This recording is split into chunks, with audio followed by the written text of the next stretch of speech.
Hey guys, Kevin Cleary with a knife video. I want to ask you the question, can you see the difference? Remember the commercial, I can't see the difference. Can you see the difference? No, I can't see the difference. And of course, it was an ad for a particular brand of detergent. I want to say All. If that's not right, someone who remembers better, go ahead and correct me in the comments. But I wanted to apply it to knives because as long as I've been doing this, there have always been those people who have talked about the fact that their, $30 knife will cut just as well as your $200, $300, $400 knife. And today those lines may be even a little more blurred than they've ever been because there are knives like this out there where this knife goes for under $200, and in terms of fit and finish, in terms of the feel and the performance on this, it is absolutely stellar. It's just unbelievable. Even knives like this from We Knives. Now this is more expensive, I understand, but there are features and things on this knife that you're not going to see on a lot of other knives in that $300 price point. So I want to ask the question, can you see the difference? Can you feel the difference? Now before we get into that, I want to do one little self-promotion here, and that is regarding my Patreon page. I have signed up for and set up a Patreon account, and I would invite you to go over there and become a patron. I'm going to do a few things through that system that will be sort of value-added features. Number one, when I'm going to have a sale, I will put out a pre-notice to patrons so that you have the opportunity to, one, get first dibs on those knives, two, think ahead, maybe I'm going to be selling something more expensive and you'd like it, but you want to put those funds together. And so one of the things you'll get as a patron is a heads up notice about coming sales. Also, you'll get some input about the future of the channel. I think if you go over to my Patreon page, there'll be an intro video and I talk about that there. But you'll be able to, but I'll frequently or whenever it is needed, I'll put out the question to patrons and say, hey, I'm looking at these two knives. What do you think I should do about that? The other thing I will do is I will sell your knife. Like right now, if you had a knife and you wanted me to sell it for you, we could come to an arrangement where, I would take a certain percentage and we could agree on that beforehand. But if you're a patron, I will just go ahead and sell that knife for you. Now we'll still have to have some discussion about price point and shipping and various different details that we care about or that we need to have established before. So that's how that is going to work, and I will put a link to my Patreon page down in the description box. And yeah, would love it if you went down there and became a patron for, even 50 cents a month, whatever. I'm totally happy with anything you can do. And of course, if you can't do anything and you're just going to subscribe and watch videos, that's awesome as well. I would love it if you'd comment or thumbs up. That's very supportive as well, and it makes a big difference in terms of how YouTube sort of prioritizes showing these videos to other people. So any of the above would be much, much appreciated. All right, let's go back and get into the discussion here and talk about some of the differences that go on between various knives. Now, essentially, I'm going to focus a little more, this knife is here to serve as an example, but I'm really going to focus more on the high-end production versus limited production or limited production / mid-tech. And so really we're talking about someone who, you've got some ZTs, you've got some nice Spydercos, some of this kind of stuff, where they're very nice, very high-end, well put together knives. They do have everything on point, but now you're wondering about stepping up from something like this or this and going into, let's say, something more like this. All right, so this is the Talc, the Southern Talc mid-tech, and is there a difference, right? Well. Let's kind of go ahead and get into that. So first off, sometimes, not always, but sometimes there's a difference in materials, okay? Not always, But if we bring this knife back for a second, this is a good example of, the fact that, this is laminate carbon fiber and D2, which is a pretty cost-effective material compared to full carbon fiber, extremely nicely finished with M390 steel and titanium. Now, that's not always the case when you, let's say, if you step up from something like this to something like this, okay, you're still, the materials are fairly similar. Okay, so if I'm getting the same materials, what's the deal? Well, first off, materials are only a small part of the equation, but they are a part of the equation. All right, and so you're not likely to see in the ZT realm anything that's Timascus, right? So first off, materials may be different. Now, there are some knives that break those rules and do so in some pretty interesting and I'll say outstanding ways. Okay, but materials can sometimes be a factor in this whole discussion. Another thing that can often be a factor in the discussion is processes, finishes, and details. Okay, so let's bring in some knives here that are fairly detailed, right? And if you look at these knives, obviously the Decepticon is by far the standout among these. But these are all knives that have quite a bit of detail. They've got a lot of extra work that's gone in that's going to require someone spending more time with these knives. And as soon as you get that extra level of detail, you can expect an extra level of cost because those extra details cost money in terms of manufacturing, and therefore they're going to be translated into that in sales. Now, the other thing is that retailers understand, hey, if I'm spending this amount of money, I want some details. I want some extras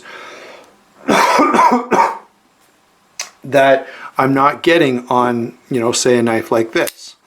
Okay, and this has a lot of great features, lots of great stuff going on here, but in terms of just the processes involved, in terms of human interaction with the piece, there's just more going on here. Okay, so sometimes details and design features or one of the things that you come to expect are, details and design features. Let me bring in one other knife that I think demonstrates this really well.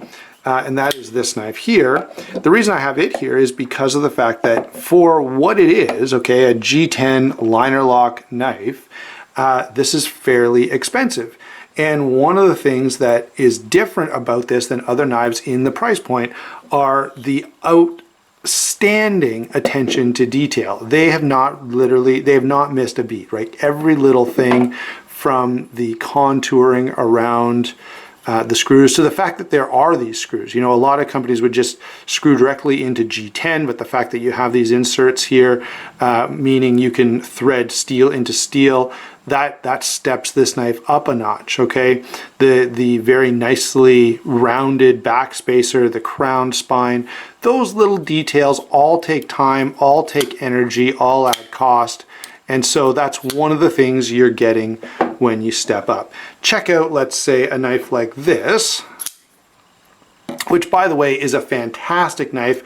Cannot recommend this enough. It's, in terms of knives that are under the $200 price point, what you get in this knife, the performance and the feel is really outstanding. Okay, I literally do not have any knives that cost the same as this, that feel the same in terms of quality, fit and finish, and just overall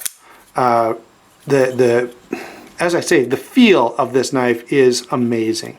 I have very few knives that have an action that is as good as this, even more expensive knives that have an action that's as good as this. So this is a bit of an exception. But I bring it in and I want to compare it to this knife. Okay, this knife is equivalent in feel. In fact, this knife is amazing when it comes to how smooth that action is, how perfectly dialed in the detent is. And now though, notice the extra detail you're getting. You know, you've got this milled clip with the ball bearing, with the ceramic bearing insert, the beautifully anodized hardware, the milling patterns in the handle itself. So this knife does cost quite a lot more than this one, and you are definitely getting an extra level of attention, an extra level of work and in detail that's involved in this knife over this one. And in fact, you know, to bring in sort of one of the standards of this discussion, even over this knife, okay? Now I will say this, Zero Tolerance is one of those companies that does a really, really good job getting a lot of high-end features and a lot of high-end materials into some pretty reasonably priced knives. Okay, now not super reasonably priced. I know this retails for, you know, like $180, which is expensive. But, you know, here's an example. This knife is just amazing. Okay, the action is phenomenal. The fit and finish is phenomenal. The features are amazing. And this knife, the standard version, I think sells for like $220. Okay, now I want to bring in another knife and compare. This is the We Knife 608. Great knife. Both of these are great knives, okay? And both of them are great knives at their price point. You're really getting a lot, I think, for your dollar on both of these blades. But there is a difference. There's a difference in the level of detail. There's a difference in the number of processes involved to create and finish these two knives, right? This one is designed, and ZT does this, by the way, and I think they do it well. ZT thinks carefully about how can we deliver a knife with great fit and finish, with great materials, with great features for the lowest price we can get. Okay, obviously We does that as well, but just the number of processes involved are going to make those We knives a little more costly. Okay. And so details and design features are one of the things that you're getting for your extra money that you're putting in. I'm trying to keep those out of the frame. One of the things that can sometimes make a difference is fit and finish. Okay, a knife like this is hand assembled. Nothing is missed, everything is examined, and so you're not getting, you know, 10,000 knives pumped out of a factory, and if something gets missed, well, something gets missed, right? This is a knife that's not the same, right? These come out, you know, they pump these things out by the hundreds, and if you remember, one of the things that can happen with that, let me pull in an example, over here on the ZT 0560, do you remember when these came out, they had all kinds of problems with the detent on these, and so all kinds of people were sending them back, and they had all this stuff to figure out. They worked it out and everything was fine, but that's one of the differences between a full production knife versus a mid-tech or even limited production knife, is the amount of attention they're able to pay to those little things like detent. All right, here's another great example. Now this is another Reate knife. This is the Liang Ma design SDC, Slim Daily Carry. And again, notice the details, notice the milling, notice the patterns here, the anodized hardware, the small things that are just done right. All right, when you hold a knife like this in hand, when you examine it in detail, you start to go, yeah, I can see why this is a costly tool, okay?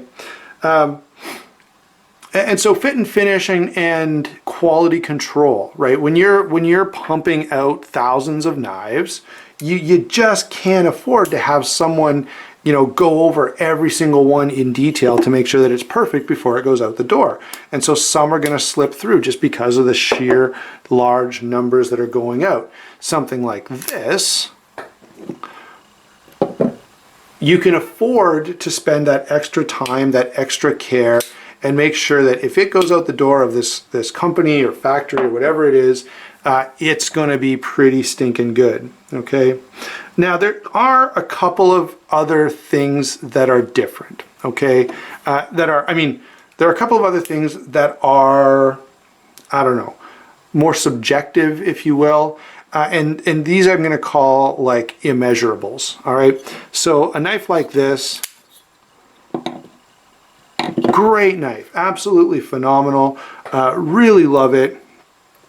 Compare it to a knife like this, and you go, man, there's a lot of similarity there. You know, they both have high-end steels. They're both titanium frame locks. They both have great fit and finish. They both have great action. They're both really nice in terms of comfortable to carry. Is the Talk, what's the difference? Well, in this case, the difference is feel. Okay, and I really don't know how else to call this other than when you get this in hand and you work the action and you close it and you use it for cutting things, the quality just kind of flows out of it. And you go, this knife is amazing, right? It's almost unquantifiable when you hold a knife like this. And this is a great knife. You know, I cannot recommend this knife enough. But you hold a knife like this and you go, you know, I don't know exactly why, but it feels different. Okay, a knife like this, again, great knife, absolutely beautiful, great functionality, great materials.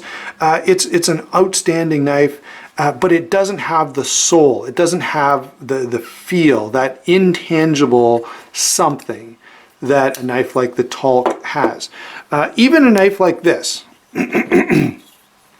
Now, I'll admit, guys, that part of the appeal to this knife is the fact that I've been a Brian Ty fan for a long time.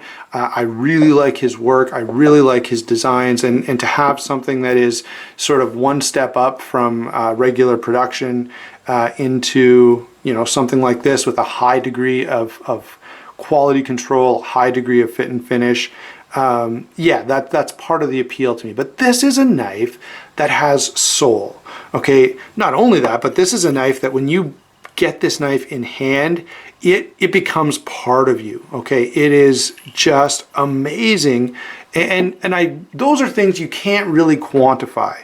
I heard Dr. Frunke, I got the name right this time, talking about a Hinderer versus the ZT Hinderer collabs.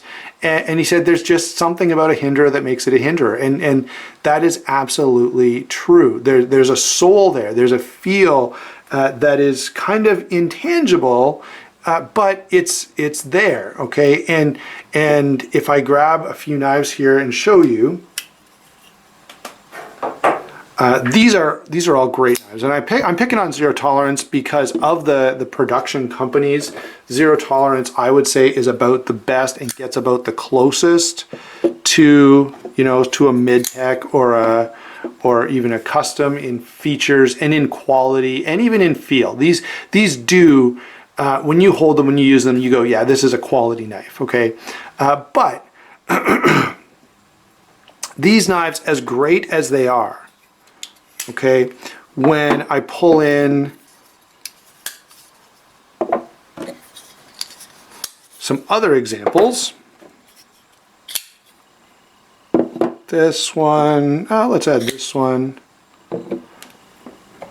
and even this one, okay, you know, I don't know what to tell you guys other than to say it's different.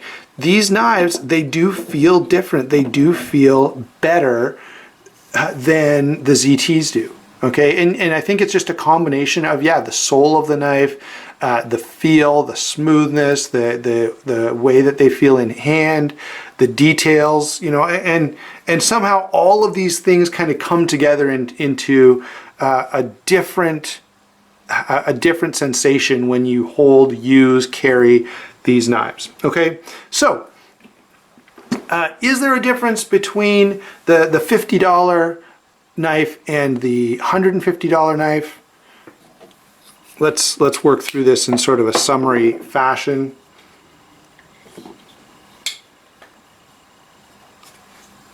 So yeah, is there a difference between the $50 knife and the $150, $170 knife? Yes, no question. You know, I cannot, you know, there absolutely is a difference. There's a perceivable, noticeable, real difference, okay? Is there a difference between the $150 knife and the $200 knife? Again, the answer is yes. Absolutely, there's a difference. Okay, is there a difference between the $200 knife and the $300 knife? Once again, yes. Okay, you know, as I said, I can't always qualify every aspect of that, but there's a difference. Does it keep going? Does the equation continue to work? Is there a difference between the $300 knife and the $400 knife? Guess what I'm going to say, guys? There's a difference, okay? And in fact, there's even a difference between the $400 knife and the $500 knife. Okay? There is. Now, in this case, the difference is fairly noticeable, right? You can see the crazy amount of work and detail and finishing that goes into the Decepticon. But there would be other knives in this price category, okay? Here's a good example. And if you ask me, is there a difference between these two knives? Yes, there is, okay? There is. So, obviously, I've limited myself by the nature of my collection to high-end production knives. I don't have any customs, but guess what? If you started to ask me, maybe you'd have to ask someone else. Okay, is there a difference between this knife and whatever full custom you want to bring in here? Okay, so maybe you've got a Brian Ty custom. Maybe you've got a Liang Ma custom, or Jesse Jaros, or any number of custom makers that are doing really good stuff. Is there going to be a difference between this and a full-on custom bodega, let's say? Yeah, of course there is. Okay, I don't have one and I can't show you what those differences are, but I can guarantee you that the differences will be there. Now, let me add this one thing in closing, and thanks for sticking with me this long. In terms of actual use and characteristics and properties, you're really tapping out around this point, okay?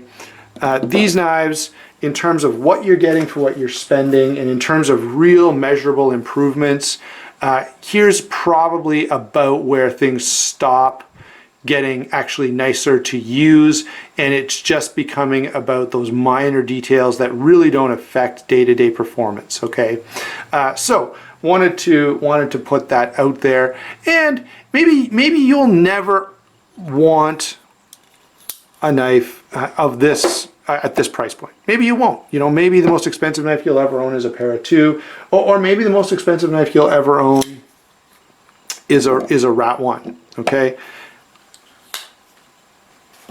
Guess what? I've already got a whole video about that. So if you're wondering about that aspect, go over and watch the video where I talk about budget knives and how great I think budget knives are and how legitimate I think they are as a sort of collectible. Okay, so there you go. We've kind of come full circle. Thanks for sticking with me. This is a bit of a longer one. We'll talk to you soon.